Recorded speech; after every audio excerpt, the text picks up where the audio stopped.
Y'all ready to go? Yeah. Got it.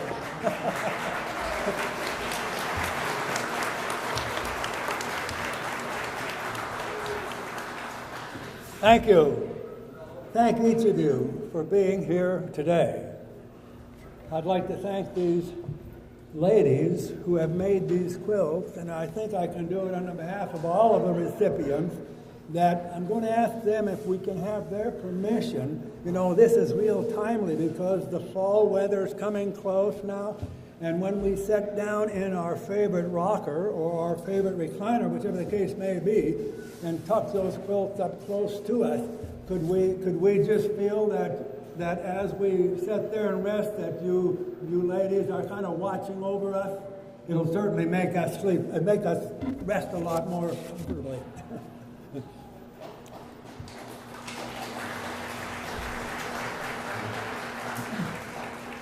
I want to take this opportunity to thank everyone here on the Hornet for giving me this opportunity to again stand in remembrance of all my sunken shipmates. I am honored to be here today, not only to stand before you as a living reminder of that long, long ago historical event, but also to be here as a standing and speaking representative of over 2,400 other individuals who, because of that event, have been unable to stand or to speak for themselves for over 71 years past. Also, I stand before you in remembrance of over 80,000 other military individuals, Navy, Marine Corps, Army, Army Air Corps, Coast Guard, who, like myself, survived that event, but have themselves since passed on. Before I go any further, could I take just a moment? There's another Pearl Harbor survivor here today. And I would like Ed, Sylvia, Ed, would you please stand to be recognized? He's sitting back there. Ed, would you please stand a moment to be recognized?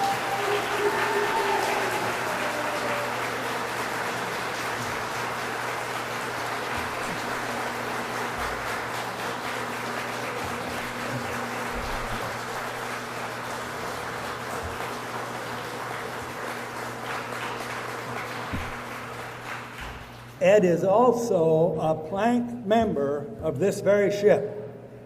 He was on it, serving on it when it was commissioned. So he owns a plank on this ship. And he serves here, volunteers here part of the time, I understand. So thank you. Thank you, Ed, and it's great to be with you again. Just to give you a little bit of a reminder, to refresh your memories a little bit, if I may, it was 71 years ago, this past December 7th, at approximately 7:51 a.m. Hawaiian time, that aerial bombs, torpedoes, and machine gun bullets began raining down on those of us on the ship's military installation, and even on some of the civilian population there on the island of Oahu, territory of Hawaii.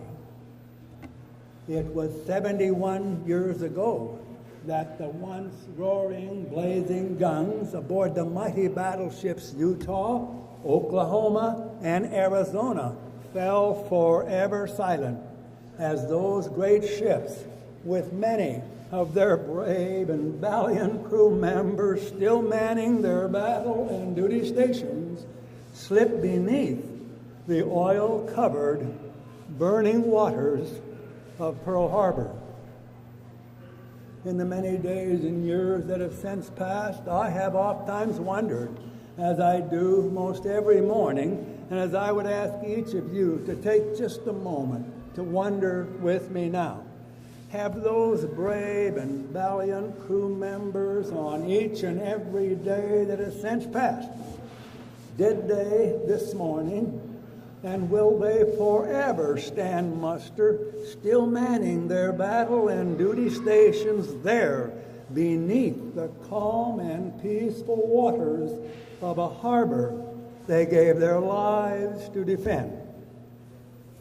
Think about it. Think about it. The reason I say that is back when Ed and I were in the old Navy, they had a policy then that if a vessel and its crew members went missing, unless located and recovered, those crew members, that vessel, were considered to be on an eternal patrol. Well, we know where the USS Arizona, the USS Utah, and those crew members are.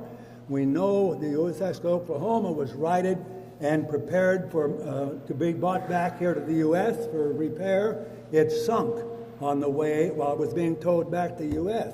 But those crew members from that vessel were recovered, and there are memorials to the USS Oklahoma there on Ford Island. We know where they are. We can't consider them to be on an eternal patrol. But I'd like to suggest to you that if in remembering them, it will help everyone to remember the Pearl Harbor Survivor Association's motto, which is, remember Pearl Harbor, keep America alert. If in remembering them, it will help us to remember that, then though they have not been on an eternal patrol, I'd like to suggest that they have been, are now, and will forever be on an eternal watch. The calm and quiet of that long, long ago Sunday morning on a peaceful Pacific Island paradise was first interrupted by the faint, faraway drone of enemy aircraft engines, then totally, completely, and forever unforgettably shattered by the roar of exploding bombs, torpedoes, shipboard ammunition magazines, by the cannons' roar, the machine guns' rattle, the cries of the wounded, and the sighs of the dying. I have came to feel that no one who stood as they did that day at Pearl Harbor or any other military installation or vessel under attack, on or at the island of Oahu on December 7th, 1941, a date that has lived in infamy, should ever be considered less than a patriot.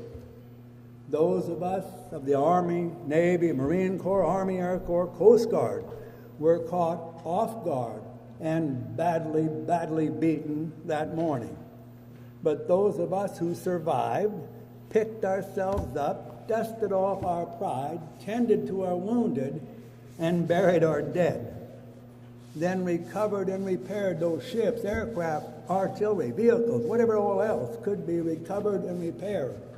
And in the ensuing months and years, with almost 100% support and involvement here on the home front, especially here in California, we began to receive an almost unending supply of new ships, aircraft, artillery, vehicles, ammunition, freshly trained troops, whatever all else we stood in need of.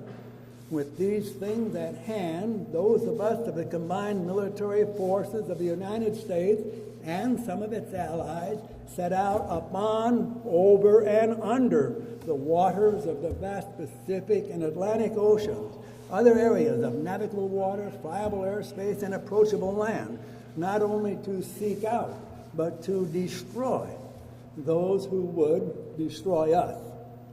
It took a considerable length of time and at a great loss of men and equipment, and we did not win every battle. But somehow, we damn sure won that war. And I can tell you with an assurity that if the United States had not won that war, there would most likely be far fewer of you citizens and surely none of us survivors here today. I have been asked to share a bit of my personal experience on that long ago Sunday morning, which I don't ordinarily do unless asked. I had enlisted in the United States Navy on April 3rd of 1941, 2 months and 1 week after my 17th birthday. I had received my boot or basic training there at the Naval Training Center, Great Lakes, Illinois, on the shores of Lake Michigan. From there, I was fortunate enough to get my first choice for duty. I was sent up to Detroit, Michigan to receive training as an aviation sheet metal man. Well, actually, I went there as an engine mechanic, but after about 2 weeks, I think a light must have went off in somebody's head in Washington. They must have said, well, you know, if that plane gets its engine shot up, 9 chances out of 10, it won't need a mechanic. It won't get back anyway. But boy, I'll tell you, the fuselage can be riddled, and if it doesn't hit some very vital control cables, fuel lines, or the pilot, it's very likely that that plane will get back to its carrier or to its base, and so we're going to need a lot more people to work on the fuselage, so they swapped us over to aviation metalsmith. And I was really disappointed when that happened at that time, but later I am so thankful that they did, because even yet today, I still use those skills that I learned and was taught as an aviation metalsmith. When I finished that training there at Detroit, Michigan, they sent us to San Diego, California, 12th Naval District for further assignment. I got there, they handed me a packet of orders. I checked it, it said report to Aerial Patrol Squadron VP-23, Naval Air Station, Pearl Harbor. Where's Pearl Harbor? I don't know where Pearl Harbor is, you know. And so I asked somebody, and they say, well, that's out in Hawaii. And I'm thinking, oh, boy, this farm boy is going to Hawaii. I got real excited, really, you know. So they had promised me, you know, when the Navy had kind of a romantic reputation, if I might say. I don't know where it ever got that, but they tell me that it does have that anyway. I'm going to have to check with Ed on that. Anyway, and they promised us travel, and they said, we'll teach you a trade, we'll give you travel, and we'll show you some excitement. Well, hey, I'd traveled more than all of my family put together, and it was exciting to me, so hey, everything was going fine. They taught me a trade. I thought, what more could possibly happen? What more excitement could I possibly have? Oh boy, little did I know, you know. Anyway, I arrived out at Pearl. They took me down there to the docks there at North Island Naval Air Station, off of San Diego, and loaded us aboard the USS Lexington, an old aircraft carrier, much like this is, only much older. And I was so excited to get aboard that was the biggest thing I had ever seen. I stood up there on the deck of that carrier and looked from side to side, end to end, and I thought, oh boy, this thing is wider, you know, and about as long as was the main street of the village near to where I was born. Anyway, we traveled out. It took us about 7 or 8 days, I think, to get to Hawaii. They would do some launch and recovery with the aircraft, and I found that if I would sneak up early in the morning, I could crawl up underneath the turret right behind the superstructure, and I could lay there all day long and watch those airplanes take off and land. Oh, I was excited, man, that was exciting. I got out to Pearl, and they reported to VP-23, and you know, most of you, if you've been in the service, a lot of you have, when you arrive and you're the new boot, they give you the least desirable work that they have. Now, if you're in the Army, the Marine Corps, it's usually taking care of the latrine. In the Navy, they called them the head, and still do. And if you was real good at it, you became captain of the head. Yeah. Anyway, that's a promotion, believe me. Anyway.